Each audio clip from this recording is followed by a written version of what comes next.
En los corredores de un castillo francés retumbaban los gritos desesperados de un niño. Gilles de Rey hacía de las suyas otra vez. Un héroe nacional, un millonario que dilapidó una fortuna buscando la piedra filosofal, un invocador de demonios, un asesino despiadado. Estos son los hechos concernientes al caso de Gilles de Rey, el primer asesino serial de la historia. De lo que voy a contarles de su vida, intenten encontrar los detalles que, como en otras historias de asesinos, podrían haberlo convertido en el monstruo que fue.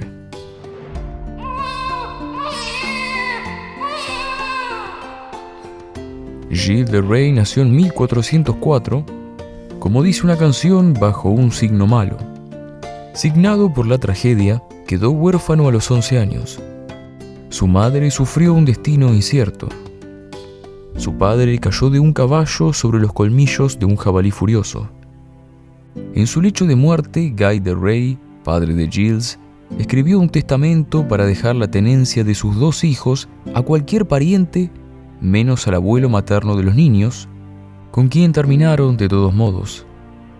John de Graon, un viejo tan rico como avaro, pero aún más cruel.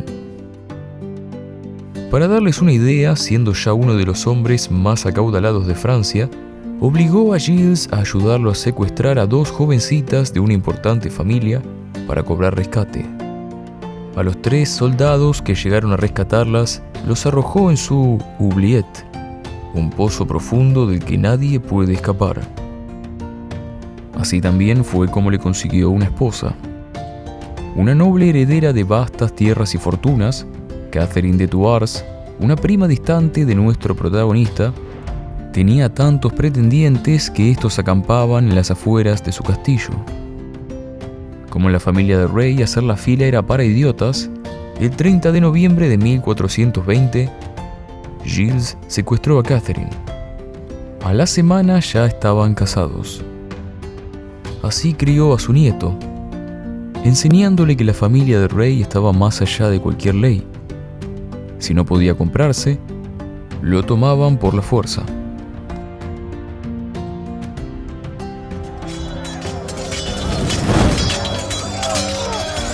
Si una palabra cabe a la Edad Media, es despiadada. No había guerras a distancia, no había armas que atacaran por uno, no había tecnología para destruir al enemigo sin mirarlo a los ojos.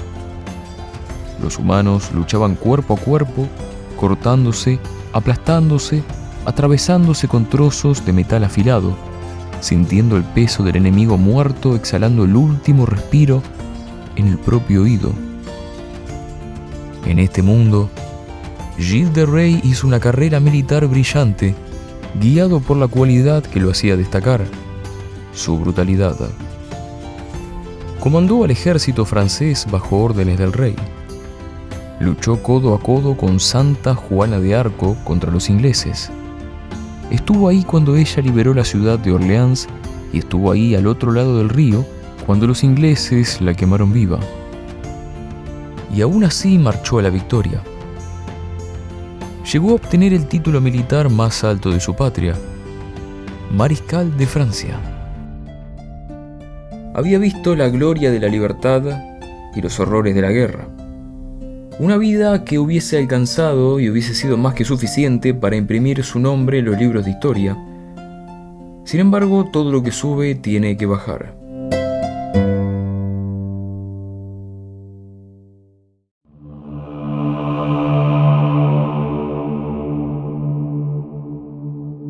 Para 1432, los días de gloria de la Gran Guerra eran poco más que un dulce recuerdo para el mariscal de Rey. Gastó fortunas. Contratar más soldados de los que necesitaba, comisionar música y libros, decorar sus castillos, encabezaban la lista pero no la completaban. Escribió una obra de teatro larguísima y carísima, titulada Misterio del sitio de Orleans, en la que los vestuarios eran hechos de nuevo para cada presentación y los espectadores comían gratis de un banquete interminable.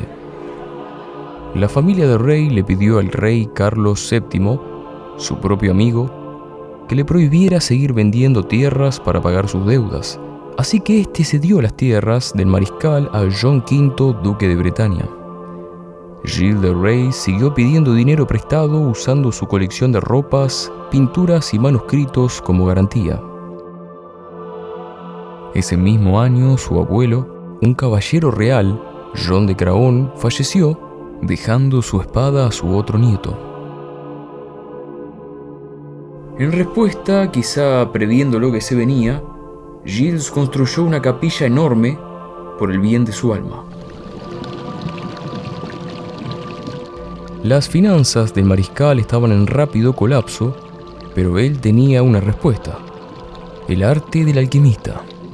Volvió a meter la mano en sus arcas y a repartir el contenido a una serie de hechiceros y alquimistas que pudieran transmutar metales comunes en oro para pagar las deudas. El éxito siguió esquivándolo. Un personaje de este séquito místico, François Prelati, tenía la solución si el mariscal quería pagarla. No era difícil, solo necesitaban un contrato de sangre para invocar un demonio. Algo completa y totalmente lógico en la época que nos concierne. Menos su alma, Gilles de Rey estaba dispuesto a darle todo al demonio. 3 intentos después, ningún demonio apareció. La lista de deudas apremiaba, así que decidieron seguir intentando. Pero necesitaban una ofrenda más suntuosa. ¿Qué podía hacer? Todo comenzó en Champtocé, con la desaparición de un niño de 12 años, un aprendiz de peletero. 2 nobles del castillo pidieron prestado al jovencito para mandar un mensaje. Su nombre era Joudon y nunca volvió. La misma escena comenzó a replicarse en Tifox, La Verrière y Machecoul, cerca de los castillos del mariscal de Rey. La búsqueda de esa ofrenda más suntuosa lo había llevado a descubrir un nuevo placer. Algunos eran tomados cuando pedían comida o dinero dentro de los muros del castillo. Otros eran secuestrados de las aldeas lindantes por 2 de sus ayudantes, Henriette y alguien apodado Poitou. Los del último grupo eran contratados como aprendices, mensajeros, coristas, monaguillos o ayudantes en busca de una vida mejor. Algunas niñas, pero sobre todo varones. No muchos padres preguntaban por sus hijos, y a los que sí lo hacían los mandaban a callarse si no querían ir presos. En tiempos feudales, Gilles de Rey era lord y ley. Una vez más, tomaba lo que quería sin preguntar. Al niño elegido lo mimaba, lo vestía con las ropas más caras que jamás había visto y lo alimentaba con un banquete. Después, lo llevaban a una habitación superior a la que solo el mariscal y su séquito tenían acceso. Ahí le comentaban al niño con lujo de detalle lo que iban a hacerle. Así comenzaba la velada de placer de Gilles de Rey. Mandaba a colgarlo de un nudo corredizo para verlo ahogarse lentamente mientras disfrutaba de algún licor y se propasaba con la víctima semi-inconsciente. Antes de que fuera demasiado tarde, mandaba a descolgarlo y entre caricias le aseguraba que era todo un juego y que nadie iba a hacerle daño. Entonces, de sorpresa, elegía entre sus métodos favoritos: cortarle la garganta, romperle el cuello, cortarle la cabeza con un hacha o las extremidades con una espada, entre carcajadas como un chiquillo con su juguete nuevo. Antes, durante o después de esto, cometía sodomía contra natura. La diversión no terminaba en ese momento. Todavía tenía orificios por explorar, por un largo rato tras el cual era arrastrado a sus aposentos. Conservaba las cabezas cortadas de sus víctimas más hermosas. Las contemplaba, las comparaba, las besaba, hasta que las más antiguas comenzaban a despedir ese olor característico de la carne podrida. Momento en el cual llegaba la hora de limpiar, a fondo, con fuego. Al principio los quemaban en la chimenea, arrojando pedazos de ropa para minimizar el olor. Otras recurrían a cualquier método: arrojarlos a un pozo, enterrarlos, incinerarlos en el patio. Así lo hizo desde la primera víctima hasta la última. Decenas, centenas, desde el comienzo en 1432 hasta el final en 1440.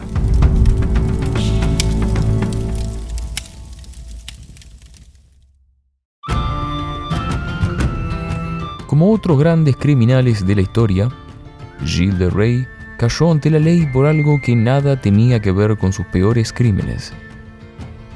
Había vendido su castillo de Saint-Étienne por un precio irrisorio a un tal Geoffroy Le Ferron. El 15 de mayo de 1440 quiso recuperarlo a su manera. Entró a caballo con un hacha de doble filo en la capilla aledaña y secuestró al sacerdote Jean Le Ferron, primo del nuevo dueño del castillo. La táctica de tomar las cosas sin preguntar por primera y última vez en su vida le salió mal. No solo las noticias del incidente llegaron a oídos de Jean de Malestroit, obispo de Nantes, y John V, duque de Bretaña, sino también los rumores. Entrevistaron a ayudantes y empleados y a los aldeanos que vivían cerca de los castillos y escucharon todo lo que tenían para decir. El 15 de septiembre de ese año, Gilles de Rais fue arrestado y llevado a juicio. Fue un asunto de carácter doble, civil y religioso. Por un lado los homicidios y el secuestro, por otro las invocaciones, la brujería y la sodomía. La cifra de víctimas llegaba a 140. El 18 y 19 de septiembre comenzaron ambos juicios, en los pisos inferior y superior del castillo La Tour-Neuve. El 28 de septiembre, los amigos de las familias y los padres de los niños comenzaron a dar testimonios sobre lo ocurrido. Gilles de Rais no apareció. Para el 8 de octubre, los testimonios estaban casi completos. Ante un Gilles de Rais apesadumbrado y los jurados de la Inquisición, fue leída la lista de acusaciones. Apeló a todos los cargos, aunque solo de palabra y no por escrito. Le ordenaron tomar un juramento de verdad sobre la Santa Biblia, a lo cual rehusó. Lo amenazaron con excomulgarlo de la iglesia y aún así no emitió palabra. El 13 de octubre ocurrió lo mismo, solo que Gilles de Rais agregó que era un cristiano verdadero como cualquiera de los presentes, y levantó la voz al decir entre insultos que no podía creer de los cargos abominables de que lo acusaban. La excomulgación fue firmada y publicada. El 15 de octubre apareció ante el jurado como un hombre nuevo, pidió disculpas y se le permitió volver a ser llamado cristiano. El único crimen que admitió fue la práctica de la alquimia para ganancia personal. Dijo jamás haber ofrecido nada a ningún espíritu ni provocado la invocación de ningún demonio. El 16, 17 y 18 de octubre, la Inquisición produjo los primeros testigos. Vale aclarar que los testimonios primero se conseguían bajo amenaza o aplicación directa de tortura, y segundo, eran declaraciones preescritas a las que los acusados respondían con sí o no. No buscaban la verdad, buscaban culpables y castigo. François Prelati describió los rituales de invocación demoníaca. Henriette y Poitou, el modus operandi. El 21 de octubre, Gilles de Rais confesó. Lo hizo sin necesidad de tortura, por propia voluntad y según sus palabras, para aliviar su conciencia. Todo había comenzado en Champtocé. No recordaba cuándo, pero sí que probablemente fue el año en que murió su abuelo.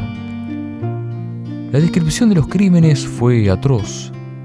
Dicen que alguien cubrió con una tela la figura de Cristo. No hace falta repetirlo. Terminó diciendo: estos crímenes cometí de acuerdo a mi propia imaginación, sin el consejo de nadie y siguiendo mis propios sentimientos, solo por el placer y deleite de la carne, sin ninguna intención y sin ningún otro fin. El 25 de octubre fue dada la sentencia. Muerte en la hoguera en la Ile de Biesse. Junto a Henriette y Poitou, más tarde, Gilles de Rais murió un 26 de octubre por la mañana. A los compañeros del mariscal se los comió el fuego. Antes de morir, Gilles de Rais exhortó a los presentes a ser buenos cristianos y a criar bien a sus hijos. Ya lo había dicho: al diablo todo, menos mi alma. Fue colgado del cuello sobre una llama ardiente. Lo descolgaron antes de ser consumido y lo llevaron, como él lo pidió, a ser enterrado en el monasterio de Notre-Dame-des-Carmes, en Nantes.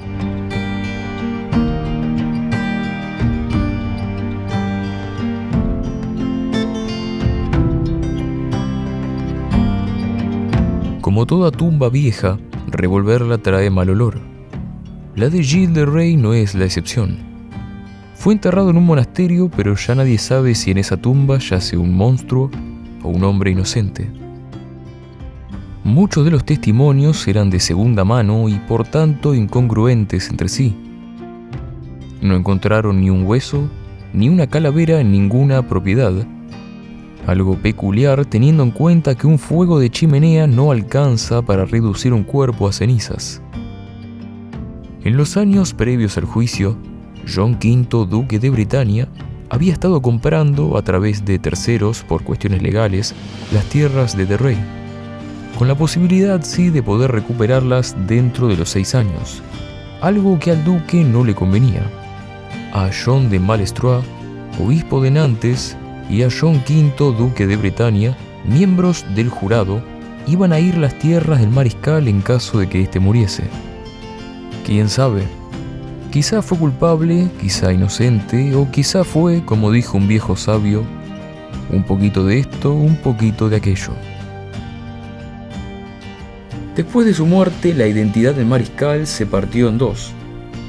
Por un lado, siglos más tarde, alrededor de las ruinas de sus castillos, comenzó a contarse la leyenda de Barba Azul, un ser malvado que venía a llevarse a los niños malcriados.